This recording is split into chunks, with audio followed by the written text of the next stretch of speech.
Hi my families. இன்றைக்கி என்ன video பார்க்க போகிறோம் அப்படின்னா, நம்மளோட லைஃப் ஸ்டோரி தான் பார்க்க போகிறோம். பார்ட் 8 பார்த்துருப்பீங்க. இப்போ 9 தான் நம்ம போட போகிறோம். இதுதான் நம்ம சேனலில் ஃபஸ்ட்டாக பார்க்குறீங்க, இந்த லைஃப் ஸ்டோரி தான் ஃபஸ்ட்டாக புதுசாக பார்க்குறீங்க நம்ம ஃபேமிலியில் வந்து அப்படின்னா, இதுக்கு முன்னாடி 8 பார்ட் இருக்குது. அதை பார்த்தீங்க அப்படின்னா தான் உங்களுக்கு வந்து என்னோடய லைஃப்பை பற்றி முழுசாக தெரியும். அண்ட் இன்கோல்டு இதில் வந்து இல்லைன்னா புரியாத புதிர் மாதிரி இருக்குது, என்னடா இவங்க இப்படி இருக்காங்க அப்படிங்கிற மாதிரி தோணும். ஸோ அதனால் புதுசாக பார்க்குறீங்க, அதை பார்த்துட்டு வாங்க. நம்ம ஃபேமிலியில் ஆரம்பத்துலேருந்து பார்க்குறவங்க வீடியோக்குள்ளே போகலாம் வாங்க. இப்போ லைஃப் ஸ்டோரியில் பார்த்திங்கன்னா நம்ம பார்ட் 8 போட்டாச்சு. இன்றைக்கி 9 போட போகிறோம். 9ல் என்னன்னா, நம்ம திருப்பூர் வந்து ஒரு அப்பார்ட்மெண்ட்டில் 4 வருஷமாக இருந்தோம். அந்த அப்பார்ட்மெண்ட்லேருந்து இன்னொரு அப்பார்ட்மெண்ட்டுக்கு நம்ம ஷிஃப்ட் ஆனோம். அது உங்களுக்கு எல்லாத்துக்கும் தெரியும். லைவில் நான் நிறையா அழுதுருக்கேன். நம்ம வண்டி உடைச்சது, நம்மகிட்ட சண்டைக்கு வந்தது, கேட்க ஆள் இல்லை அப்படின்னு உடனே நம்மகிட்ட பிரச்சனை பண்ணினது. அதுக்கு முன்னாடி வரைக்கும் பிரச்சனை எதுவும் இல்லை, கேட்க யாரும் இல்லை. நம்ம வீடியோஸ் பார்க்க இவங்க சிங்கிள். அதுக்கு முன்னாடி தெரியாது மீன்ஸ்னால் நான் யார்கிட்டையும் பேசி வரத்தை வச்சுக்க மாட்டேன், பேச மாட்டேன். நான் வந்து என் வேலை உண்டுன்னு ஓடிட்டு இருந்தபோது ஸோ அந்த பிரச்சனை வந்துச்சு. அதுலேருந்து சூர்யா, அப்போ சூர்யா அதுக்கு முன்னாடி எனக்கு தெரியும். எப்போனா ஒரு 2 வருஷத்துக்கு முன்னாடி எனக்கு சூர்யாவை தெரியும். 3 வருஷமாகவே எனக்கு சூர்யா தெரியும். பட் ஆனால் நான் அப்போது சூர்யாட்ட வந்து பெருசாலாம் பேச்சுவார்த்தை வச்சுக்கல. அதுக்கப்புறம் திரும்ப நான் சரி ஓகே அப்படின்னு சொல்லிட்டு லைஃப் ஸ்டோரி சூர்யா பார்த்துட்டு, அந்த லைவில் வந்து நான் அழுததை பார்த்துட்டு எனக்கு சூர்யா வந்து மெசேஜ் பண்ணி, அம்மா வீடு பார்த்துக்கலாம், நீங்கள் ஒன்றும் வரி பண்ணாதீங்க, ஃபீல் பண்ணாதீங்க அப்படின்னா, சரி ஓகே தங்கம். அங்கே வந்து எனக்கு ஓனர் சைடில் எந்த பிரச்சனையுமே இல்லை. ஆக்சுவலாக நான் சொல்லப்போனால் அங்கேயும் எனக்கு எந்த ஓனர் பிரச்சனையும் எந்த பிரச்சனையும் இல்லை. சுற்றி இருக்கிறவங்க தான் அந்த இப்போ கமெண்ட்லலாம் கொடுக்குறாங்கல்ல, நம்ம முன்னேறது பிடிக்காம, நம்ம சந்தோஷமாக இருக்கிறது பிடிக்காம, நம்ம நல்லா துணி போடுறது பிடிக்காம இருக்காங்க பார்த்தீங்களா. ஸோ அந்த மாதிரி போட்டி பொறாமைகள்ங்கிற போட்டி இருக்கலாம், பொறாமை இருக்கக்கூடாது இல்லையா. பட் என்ன சார்ந்தவங்க பொறாமையில் வந்து பொங்குனாங்க. சரி ஓகேன்னு சொல்லிட்டு நம்ம ஏன் அந்த இடத்துல இருக்கணும், துஷ்டனை கண்டா தூர விலகுன்னு சொல்லுவாங்க இல்லையா. அதே போல் நான் அந்த அப்பார்ட்மெண்ட்டில் அடுத்த அப்பார்ட்மெண்ட்டுக்கு போய் ஆகணுங்கிற முடிவுக்கு நான் வந்துட்டேன். ஆனால் 3 மாதம் வந்து நான் சொல்லிட்டேன், 3 மாதம் ஆகாமல் நான் வீடு காலி பண்ணிட்டேன். ஆனால் நான் ஒரே மாதத்துலேயே காலி பண்ணிட்டேன். அதுக்கப்புறம் தான் நம்ம மேலே மாடிக்கு போனோம். அது எல்லாருமே வீடியோ பார்த்துருப்பீங்கன்னு நினைக்கிறேன். மேலே நம்ம மாடிக்கு வந்துட்டு போனோம். அந்த மாடிக்கு போய் வீடு பார்க்கும் போது ஃபஸ்ட்டு அந்த வீடை தான் பார்த்தேன். வீடு ஃபஸ்ட்டு போய் இந்த வீட்டில் இந்த அப்பார்ட்மெண்ட்லேருந்து வேறு அப்பார்ட்மெண்ட்டுக்கு போனால் அந்த வீடு போய் பார்த்தா பிடிச்சிருச்சு. பட் அது வந்து ஒரு 70% தான் ஒர்க் பண்ண வாக்கில் இருந்துச்சு. மீதி 37% வந்து வீடு வந்து ஃபினிஷ் ஆகாமல் இருந்துச்சு. அப்புறம் சரி ஓகே வெவ்வேறு வீடு பார்க்கலான்னு சொல்லிட்டு ஒன் பை ஒன்னாக பார்க்கும்போது கொஞ்சம் லாங்காக இருக்க மாதிரி, பசங்களுக்கு ஸ்கூலுக்கு போகிறதுக்கு, காலேஜ் போகிறதுக்கு, பஸ் ஏறத்துக்கெல்லாம் கொஞ்சம் சிரமமாக இருக்கிற மாதிரி இருந்துச்சுன்னு சொல்லிட்டு அப்புறம் அப்படியே பார்த்து ஒரு 10, 12, 15 வீட்டுக்கு மேலே பார்த்துட்டோம். கடைசியாக நான் கேரளா போயிருக்கும் போது ஒரு வீடு காமிச்சா எனக்கு பிடிச்சிருக்கு. அட்வான்ஸை வந்து 1000 ரூபா கொடுத்துட்டான். அதாவது நம்ம கன்ஃபார்ம் பண்ணிக்கிறதுக்கு. வந்து பார்த்தா ரொம்ப கிச்சன் குட்டி, நம்ம அடுப்பு வைக்க முடியாது, செல்ஃபே இல்லை, அதில் அடுப்பு வைக்கிற மாதிரியான செல்ஃபே இல்லை. அதை வச்சு என்ன பண்ண முடியும், இல்லை வேண்டாம். அதே போல் மேலேயே லாப்ட் இல்லாமல் இருந்துச்சு, அதை வச்சு என்ன பண்ண முடியும். செல்ஃப் இல்லைன்னா கூட லாப்ட் இருந்துச்சுன்னா எல்லா திங்ஸும் லாப்டில் போட்டு செல்ஃபில் நம்ம மேலே மாடியில் இருந்தோம் பார்த்தீங்களா, அந்த மாதிரி வச்சுக்கலாங்கிற மாதிரி ஒரு மைண்ட் செட் வந்தோம். அப்புறம் அந்த வீடு பிடிக்கலன்னா திரும்ப இதே வீட்டுக்கே ஃபஸ்ட்டு போய் மேலே மாடியில் பார்த்துறீங்களா, டிஆர்ஜி மண்டபத்துக்கு பின்னாடி அதே வீட்டே ஓகே பண்ணி அட்வான்ஸும் கொடுத்தாச்சு. அட்வான்ஸ் 20,000 கொடுத்துட்டு மாதம் வாடகை வந்து 6,000 ரூபா சொன்னாங்க. சரி ஓகே அப்படின்னு சொன்னேன். ஒரு மாதம் மட்டும் நீங்கள் வந்து கரண்ட் பில் வந்து எல்லாமே கலந்து கட்டுற மாதிரி இருக்கும், தனித்தனி மீட்ரு வைக்கல, அப்போ வந்து கலந்து கட்டுற மாதிரி இருக்குன்னு சொன்னாங்க. சரி ஓகே பரவாயில்ல, ஒரு மாதம் தானேன்னு சொல்லிட்டு நாங்களும் போயிட்டோம். போகிறதுக்கு முன்னாடி நான் தெளிவாக சொல்லிட்டேன், நான் சூர்யாட்ட தெளிவாக சொல்லி தான் வீடு பார்க்க சொன்னேன். சூர்யா எங்கே போய் வீடு பார்த்தாலும் சிங்கிள் பேரண்ட்டு அண்டு நம்ம யூடியூப் சேனல் வச்சுருக்கோம், பசங்க 2 பேர் படிக்கிறாங்க, 2 பொம்பளை பிள்ளைங்க தான், தெளிவாக சொல்லி வீடு பார்க்கணும். அதே போல் தான் எல்லா பக்கமும் சொல்லி வீடு கேட்டால் நான் அந்த வீட்லேயும் வந்து கேட்டாங்க, அது சொல்லி தான் வந்தோம். மெயின்டெனன்ஸ்கிட்டையும் சரி ஓனர்கிட்டையும் சரி சொல்லும் போது சரி ஓகே அவங்க வாக்கில் அவங்க லைஃப் ஸ்டைல் தானே போட்டு போகிறாங்க அப்படின்னு சொல்லிட்டு அவங்களும் சரி ஓகேன்னு சொல்லிட்டாங்க. நானும் போயிட்டு வீடெல்லாம் மாற்றுறதுக்கு எல்லாம் பண்ணிவிட்டு வீடு மாற்றுற அன்னைக்கு ஓனர் வந்து அன்றைக்கி வந்து பாத்ரூம் எல்லாமே ரெடி பண்ணலை அவங்க, அதுக்கப்புறம் தான் ரெடி பண்ணாங்க. வீடு மாற்றுற அன்னைக்கு பாத்திரம்லாம் எடுத்துகிட்டு போகல, ஓனர் வந்து கீழே நின்றுருக்காரு. எனக்கு ஓனர் இவர் தான்னு எனக்கு தெரியாது. அதுக்கப்புறம் நானா போய் ஏன்னா நீங்கள் தான் ஓனரானா ஆமாம்மா அப்படின்னாங்க. நாங்கள் மேலே ஃபஸ்ட்டு வீட்டுக்கு வரோம்ண்ணா அப்படின்னு. சரி ஓகேம்மாண்ணாரு. அப்போ வந்து எடுத்தோடனே என்ன வேலை பார்க்குறீங்கலாம் அவர் கேட்கவே கிடையாது. நீ என்ன ஜாதின்னு எனக்கு கேட்டார். ஆக்சுவலாக என்னை வந்து நீங்கள் என்ன ஜாதினாரு. நான் வந்து கவுண்டரு அப்படின்னு சொல்லி சொன்னேன். சரி ஓகே. அப்புறம் உன் பேர் என்ன வேலை பார்க்குறேன். ஆனால் நான் டெய்லரு. பேசிக்காகவே ஒரு டெய்லர்னால் இப்போ நான் வந்து டெய்லர் வேலைக்கு போயிட்டு நான் மசாலாவும் சேல் பண்ணிகிட்ருக்கேன்னா நான் வீட்டில் இருந்துட்டு மசாலா சேல் பண்ணுறேன், சேனல் வச்சுருக்கேன், யூடியூப் சேனல் வச்சு ரன் பண்ணுறேன்னா அப்படின்னு சொன்னால் சரி ஓகேமான்ட்டார். நாங்கள் எல்லாம் பாத்திரம் எடுத்துகிட்டு போய் மேலெல்லாம் அடுக்கிட்டோம். ஜூன் வந்து நமக்கு ஜூன் மாதம் போய்ட்டு எல்லாம் ஸ்டார்ட் பண்ணி எல்லாம் போய்கிட்டு இருந்துச்சு. அப்புறம் அந்த ஜூனில் எனக்கு விசேஷம் அங்கேயும் இங்கேயும் வந்து வேலை இருந்துச்சு. வீட்டை திறந்து வச்சுட்டே போயிடுவேன். திறந்து வச்சுட்டே போயினா அந்த ஒர்க்கெல்லாம் இருந்துச்சு, பேட்ச் ஒர்க்கெலாம் இருந்துச்சு. அதெல்லாம் பார்த்துட்டு இருப்பாங்க. திறந்து வச்சுட்டு கதவு லாக் பண்ண முடியாது, உள்ளார லாக் பண்ண முடியாது. அப்புறம் சரி நாங்கள் ஃபங்க்ஷன் போயிட்டு வந்ததுக்கப்புறமா ஒருத்தங்க சொன்னாங்க, ஓனர் வந்து சரியில்லை, அவர் வந்தாருன்னா நீ வந்து வீட்டுக்குள்ளே இருக்காத, வெளியில் வந்திருப்பா அப்படின்னு சொல்லி சொன்னாங்க. ஏன் நானே சரி ஓகேங்க்கா அப்படின்னு சொல்லிட்டு நானும் விட்டுட்டேன். நான் சொன்னேன் நீ யார்கிட்டையும் சொல்லாதேன்னா சரி ஓகேக்கான்ட்டேன். அப்புறம் நான் சூர்யாவுக்கு ஃபோன் பண்ணி இந்த மாதிரி சொல்கிறாங்க, அது உண்மையாக பொய்யான்னு எனக்கு தெரியலடா அப்படின்னு. அவன்கிட்ட இல்லைம்மா நான் மாமா கேட்டு சொன்னேன்னா அவங்க மாமா கேட்டாங்க. கேட்டதுக்கு இல்லை அப்படி ஒன்றும் என் காதுக்கு வரலன்னு சொல்லி அவர் சொல்லியிருக்காரு. அப்புறம் திரும்ப செய்கிறேன்னு சொல்லிட்டு நம்ம அப்படியே ஒரு மாதம் போச்சு. ஒரு மாதத்து வாடகை கொடுத்தா. அந்த ஒரு மாதத்து வாடகைம் போதே நம்ம வந்து ட்ரெஸ்ஸும் பெங்களூரில் எடுத்துகிட்டு வந்து சேல் பண்ண ஆரம்பிச்சிட்டோம். அப்போ நான் வந்து யாரோ ஆஃபீஸர் 2 பேர் கூட்டிகிட்டு வந்தாங்க ஈபிக்கு. அப்போ நான் சொன்னேன் ஆனால் ஆன்லைன் பிஸ்னஸ் பண்ணிகிட்ருக்கேன்னா யாராவது தெரிஞ்சவங்க இருந்தாங்கன்னா சேரீ வேணால் சுடிதார் வேணால் வாங்கிக்கலாம்னா மசாலா வேணாலும் வாங்கிக்கலாம்னா அப்படின்னு நான் சொன்னேன். நானும் ரக்ஷும் தான் பேக் பண்ணிகிட்ருக்கோம். அந்த வந்ததுக்கு ஈபிக்காரங்க வந்தாங்க. அப்புறம் 2வது வீட்டுக்குள்ளே ஒரு தண்ணி வந்துக்கிட்டு இருந்துச்சு. அதை நான் கம்ப்ளைண்ட் பண்ணியிருந்தேன். வீடியோ எடுத்து அனுப்பிட்டு அதை ஒரு கம்ப்ளைண்ட் பண்ணியிருந்தேன். அவர் வந்துட்டு என்ன பண்ண அப்படின்னா அது எனக்கு ஃபஸ்ட்டு இன்சிடெண்ட்டு. என்ன பண்ணார் அப்படின்னா ஜூலை மாதம் எனக்கு இது நடக்குதுன்னு வச்சுக்கோங்களேன். 2வது மாதம் ஜூனில் போகிறேன், ஜூலையில் எனக்கு நடக்குது. அப்போ நான் வந்துட்டு ஆனால் இந்த மாதிரிண்ணா அப்படின்னு சொன்னேன். சரிப்பான்னாரு. அப்புறம் உடனே வந்துட்டு நீ வந்து காட்டுனார். நான் போகும்போது முதுகில் கை வச்சார். முதுகில் கை வச்சேன். நான் தட்டி விட்டு நான் வேகமாக போயிட்டேன். அப்புறம் படியில் நம்ம வீட்டுக்குள்ள வந்து நான் அப்படியே ரக்ஷிட்ட கூப்பிட்டு இந்த மாதிரி அப்படின்னு சொல்லி சொன்னேன். அப்படியாம்மா அப்படின்னு சொல்லிட்டு அவனும் என்ன பண்ணிட்டான்னா திட்டி விட்டுட்டான். திரும்ப சரின்னு சொல்லிவிட்டு படிக்கிட்ட வந்து தண்ணி சொட்டிங் இருக்குது, அது எங்கேருந்து ஒழுகுது அப்படின்னு சொல்லி சொன்னாப்படி. அதெல்லாம் எனக்கு தெரியாது, நீ வந்து பாருன்னு அப்படி. ஆனால் நான் பார்த்துட்டு தான் இருக்கு. நீங்கள் இல்லைப்பா நீ வந்து பாரு, ஒருவேளை உங்கள் வீட்டிலேருந்து ஒழுகுதான்னு தெரியுமில்ல அப்படின்னாரு. போனேன். நான் முன்னாடி ஆக்சுவலாக நான் தான் முன்னாடி போனேன். முன்னாடி போகும்போது ஃபஸ்ட்டு போகும்போது அவர் முன்னாடி நான் பின்னாடி போனேன். 2வது அதாவது ஒரு 4 ஸ்டெப்பு கூட இருக்காது. 2வது நான் அதை பார்த்துட்டு நான் ஏறும்போது நான் முன்னாடியும் அவர் பின்னாடி.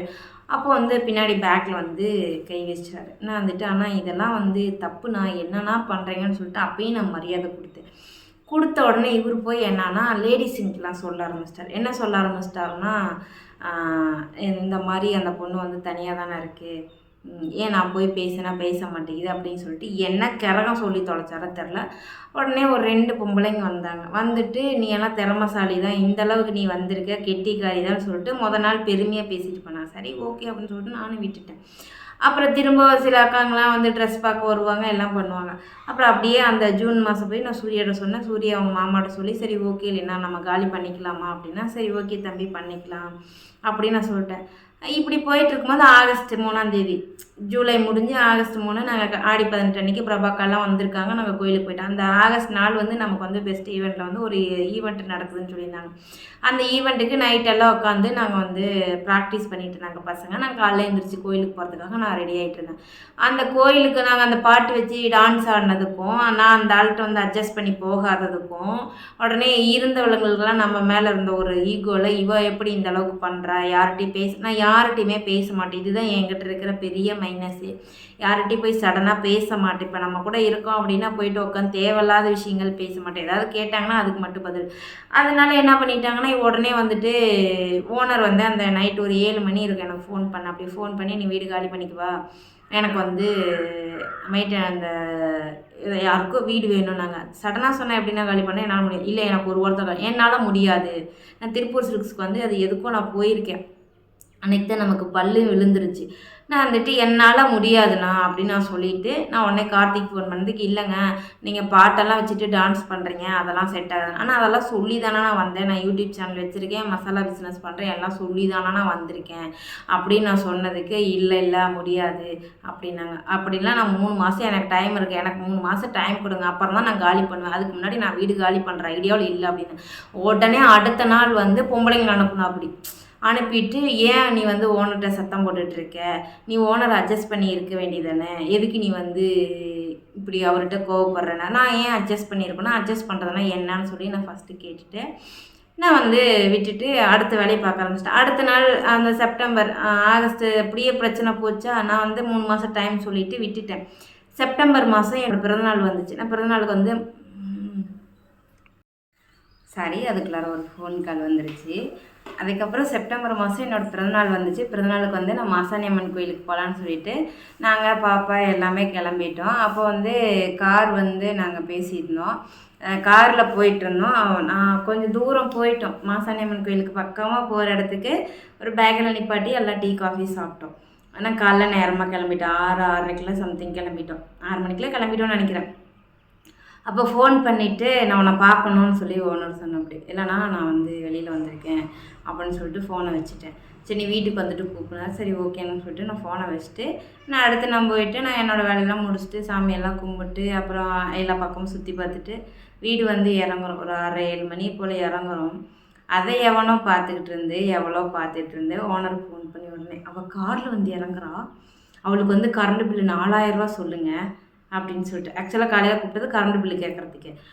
4000 சொல்லுங்கள் அப்படின்ட்டு. அப்புறம் நான் மேலே போய் ட்ரெஸ் சேஞ்ச் கூட பண்ணல, எனக்கு ஃபோன் வருது, கரண்ட் பில் வந்து 4000 அப்படின்னு சொல்லிட்டு. தண்ணி காசு 400 கரண்ட்டு காசு 4000 சொன்னாங்க. 4000 அப்படின்னு. ஆமாம், உங்கள் வீட்டில் ஃப்ரிட்ஜ் இருக்குது, வாஷிங் மிஷின் இருக்குது, ஹீட்ரு இருக்குது, இண்டக்ஷன் ஸ்டவ் இருக்குது, ஸோ அதனால் உங்கள் வீட்டுக்கு வந்து 4000 கரண்ட்டு காசு, மற்றவங்களுக்குலாம் 1000, உங்களுக்கு 4000 காசுனாங்க. அது என்னென்ன கணக்கு, எனக்கு மட்டும் 1000, அந்த மற்றவங்களுக்கு மட்டும் 1000, 1500, எனக்கு மட்டும். ஏன்னா உன் வீட்டில் தான் எல்லாம் இருக்குது, நீ தான் கொடுத்தாகணும். நாங்கள் என்னால் கொடுக்க முடியாது. இப்போ இருக்கிற 4 குடும்பம் 3 குடும்பம்னா 3 பேர் 3 குடும்பம் தான், 3 பேர்த்துக்கு என்னவோ அதுதான் போதும். நான் சொல்லி தானே வந்தேன், என் வீட்டில் ஹீட்டர் இருக்குது, என் வீட்டில் வாஷிங் மிஷின் இருக்குது, என் வீட்டில் ஃப்ரிட்ஜ் இருக்குன்னு சொல்லி தானே வந்தேன். நான் சொல்லாமல் வந்தேன்னா வாடகையிலேயும் நான் 500 சேர்த்தி கொடுக்கணும், கரண்ட் காசு 4000 கேட்குறீங்க அப்படின்னு சொல்லிட்டு என்னால் தர முடியாது. 2000 தருவேன், 4000 என்னால் தரவே முடியாதுன்னு சொல்லி நான் சொல்லிட்டு ஃபோனை வச்சுட்டேன். அது ஏன்னா டெம்பரரி லைனுங்கனால கரண்ட் காசு வந்திருக்குன்னு ஒரு நம்பிக்கையில் நான் 2000 தரேன்னு சொல்லிட்டு ஃபோனை வச்சுட்டேன். திரும்ப அடுத்த நாள் காலைல நான் ரக்ஷு காலேஜுக்கு கூப்பிட்டு போகலான்னு சொல்லிட்டு கிளம்பிட்டு வீடு சாத்துறேன். வந்து வீட்டு சாவி கொடு. நான் ஏன் வீட்டு சாவி கேட்குறீங்க, ஏன்னா நான் வீடு பூட்டிட்டு வீடு சாவி வைக்கணும், ஏன் வீடு, நான் உன் வீட்டுக்குள்ளே என்ன இருக்குன்னு பார்க்க, என் வீட்டுக்குள்ளே என்ன இருக்குன்னு பார்க்கறதுக்கு நீங்கள் யார்? ஓனர்னால் வாசப்படிக்கு வெளியில் தான், உள்ளார கிடையாது.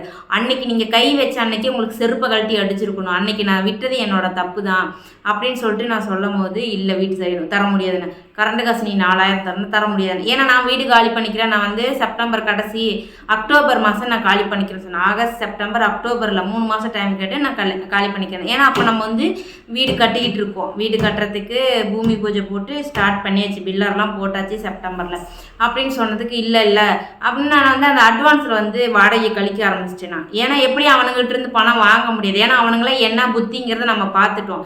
அதனால நான் வந்து அட்வான்ஸை வாங்கணும்னு சொல்லிட்டு அட்வான்ஸில் வாடகை கழிக்க ஆரம்பிச்சிட்டேன். 4000 வந்து கேட்டபடி என்னோட அட்வான்ஸில் பார்த்து 2 மாதத்து வாடகை 6000 12000 போயிடுச்சுன்னா, ஜூலை மாதமும் ஆகஸ்ட் மாதம் 2 மாதத்து வாடகை 6000 12000 போயிடுச்சு. ஏன்னா நான் ஜூன் மாதத்து வாடகை மட்டும்தான் கொடுத்தேன், ஜூலை மாதம் வாடகை அட்வான்ஸில் கழிக்க சொல்லிட்டேன், ஆகஸ்ட் மாதத்தையும் அட்வான்ஸில் கழிக்க சொன்னேன்.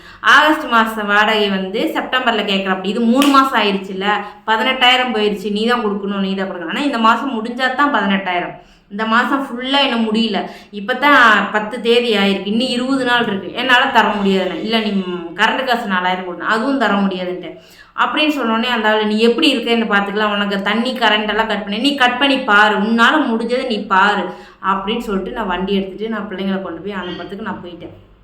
உடனே சூர்யாவுக்கு ஃபோன் பண்ண, அங்கே ஃபோன் பண்ண, இங்கே ஃபோன் பண்ண. உடனே எனக்கு எல்லோரும் ஃபோன் பண்ணி, அம்மா விட்டுருங்கம்மா, அவங்க புரிஞ்சுக்க மாட்டேன். தம்பி புரிஞ்சிக்கிறாங்க, புரிஞ்சிக்கல, நியாயமாக பேசுங்க, யார் பேசினாலும் சரி. இப்போ என் காசு அங்கே 8000 இருக்குது, அவங்க 4000 கேட்குறாங்க, 4000 நான் கரண்ட் காசு தரமாட்டேன். 8000 இந்த மாதம் வாடகை கழிச்சுக்கிட்டோம், அடுத்த மாதம் நான் காலி பண்ணும்போது நான் எல்லா காசையும் கொடுத்துட்டு நான் போகிறேன்னு தானே சொல்கிறேன் அப்படின்னு சொல்லும் போது இல்லைன்றா. நான் மறுக்க வந்துட்டு பிள்ளைங்கள்லாம் தாட்டி விட்டு வீட்டுக்கு வந்துட்டேன். வீட்டுக்கு வந்துட்டு அந்த பொழுதுக்கு நான் ஒரு 4 மணிக்கு வந்துட்டு 2 பொம்பளைங்க வந்தாளுங்க. அதில் ஒருத்தி வந்துட்டு, நீ ஓனர் அட்ஜஸ்ட் பண்ணி இருமா, நீ இப்போ தானே வந்த, நீ அட்ஜஸ்ட் பண்ணிருமா. நான் என்ன மயிருக்கு அட்ஜஸ்ட் பண்ணியிருக்கணும், எதுக்காக நான் அட்ஜஸ்ட் பண்ணி இருக்கணும், அவனை அட்ஜஸ்ட் பண்ணிட்டு தான் இங்கே இருக்கணுங்கிற அவசியம் இல்லை. நான் என் சொந்த வீடு கட்டிட்டு இருக்காரு, நான் காலி பண்ணிட்டு போக போகிறேன். உன் சொந்த வீட்டை வாடகைக்கு விட்டுட்டு நீ இந்த வீட்டில் வாடகைக்கு இரு. நாங்கள் என்னத்துக்கு நான் சொந்த வீட்டை வாடகைக்கு விட்டு இந்த வீட்டில் ரக்ஷு கூப்பிட்றோம். ரக்ஷு தான் கால் பண்ணுங்க, காலேஜ் போயிட்டேன்னு சொல்லிட்டு அவங்க தான் கால் பண்ணாங்க. அப்போ நான் வந்துட்டு அந்த பொம்பளைங்க வந்தாங்க. கரெக்டாக ரக்ஷு காலேஜ்லேருந்து வராங்க. அப்போல்லாம் அருள்புரத்தில் அவங்களாம் பஸ் விட்டு இறங்கி நடந்து வந்துடுவாங்க. வராங்க, மேலே வராங்க. நீ ஓனர் அட்ஜஸ்ட் பண்ணி இருன்னு சொன்னோன்னே எனக்கு வந்து நான் சண்டை போடுறேன். நீ உன் சொந்த வீட்டை வாடகைக்கு விட்டு இந்த வீட்டில் வாடகைக்கு இரு, கொஞ்சம் நாளைக்கு அட்ஜஸ்ட் பண்ணினா. நான் என்னத்துக்கு இருக்கணும், நான் அங்கே வந்து எல்லாத்தையும் விற்று நான் சொந்த வீடு கட்டி அதை நான் வாடகைக்கு விட்டு இந்த வாடகை வீட்டில் இருக்கணுங்கிற அவசியம் எனக்கு கிடையாது. அப்படி என்ன நான் இந்த வீட்டில் இருக்கணும், எனக்கு என்ன அவசியம் இருக்குது? நீங்கள் ஃபஸ்ட்டு சொல்கிறதுக்கு அதை யார், நீங்கள் யார், அப்போ நீங்கள் அட்ஜஸ்ட் பண்ணியிருக்குன்னா நீங்கள் போய் அட்ஜஸ்ட் பண்ணியிருக்கோன்னு சொல்லிட்டு நான் சவுண்டு அதிகமாக விட்டு பேசிட்டு என்னால் அதை ஏற்றுக்கவே முடியல, பயங்கரமாக கூப்பிட்டேன். அப்புறம் ரக்ஷு வந்துட்டு ஏமா அப்படின்னாங்க. ஆனால் தங்கம் இந்த மாதிரிடா தங்கம் அப்படின்னு சொன்னேன். அவங்க இருந்துட்டு உங்கள் வேலையை பார்த்துட்டு போங்க அப்படின்னு. இல்லை நீங்கள் பார்க்க சின்ன பிள்ளை மாதிரி இருக்கிறீங்க, நீங்கள் அம்மா யார் பொண்ணு யாருன்னே தெரிய மாட்டேங்குது, சின்ன பிள்ளை மாதிரி இருக்கீங்க, அதனால கொஞ்ச நாளைக்கு அட்ஜஸ்ட் பண்ணிடுங்களேன், ஏன் அட்ஜஸ்ட் பண்ணி இருக்க மாட்டேங்கிறீங்க. நாங்கள் அக்கா உங்களுக்கு அவ்வளோதான் மரியாதை, உங்கள் வயசுக்கு நான் மரியாதை கொடுக்குறேன், நீங்கள் ஃபஸ்ட்டு கிளம்புங்க அப்படின்னு சொல்லிட்டு உடனே ஃபோன் பண்ணி. ஆனால் நான் செப்டம்பர் 28 நான் வீடு காலி பண்ணி தேவையில்லாமல் இனி எனக்கு வந்து யாரும் எங்கேயும் வந்து பேசக்கூடாது. 8000 என் காசு அங்கே இருக்குது, 2000 கரண்ட் காசு கழிச்சிக்காங்க, 8000 வாடகை அப்படின்னு சொல்லிட்டு நான் ஃபோனை வச்சுட்டு செப்டம்பர் 28 வீட்டை காலி பண்ணிவிட்டு முஜிபாய் அண்ணா வீட்டுக்கு நாங்கள் வந்துட்டோம். ஸோ இங்கே வந்து நம்ம வீடு கட்டி இங்கே வந்ததை வந்து அடுத்த லைஃப் ஸ்டோரியில் சொல்கிறேன். இப்போது நம்ம டாட்டா பாய் சொல்லலாம். பாய்.